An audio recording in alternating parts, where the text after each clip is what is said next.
Today the headline is, what visuals show about recent damage to U.S. military sites in the Middle East?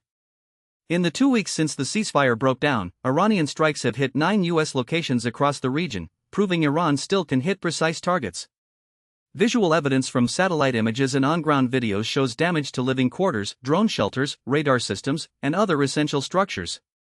The most tragic was the hit on Muaffaq Salti Air Base in Jordan, where 3 U.S. soldiers lost their lives: LTOF 25 Tyler James Fian, Private 19 Isabella Gonzalez, and SGT 28 Angel Rampersad, and several others were wounded, some severely enough to be flown to a U.S. military hospital in Germany. A U.S. Defense Department spokesman shrugged that operational security prevents commenting on the satellite imagery, but the investigation into the Jordan incident is still active.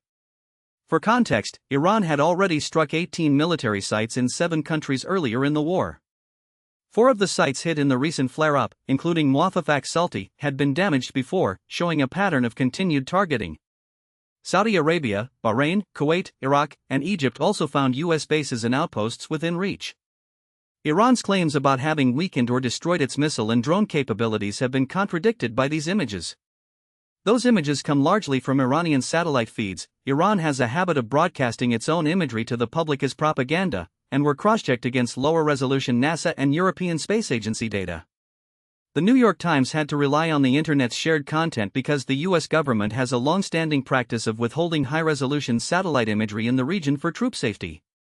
Determining the exact scale of damage has been challenging because the U.S. has historically limited domestic satellite image access.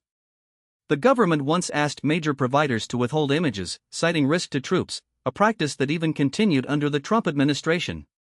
Yet the real locations of these bases are publicly known, and Iran continues to push images of their strikes online, making a visual analysis possible. The Times visual investigation confirms the extent of the damage to operational areas and supports the narrative that Iran can still strike U.S. assets with precision. So, while the U.S. official stance remains cautious, the lights on satellite and drone imagery are telling. They demonstrate a vulnerability that the U.S. must address when it comes to protecting its forces in the Middle East.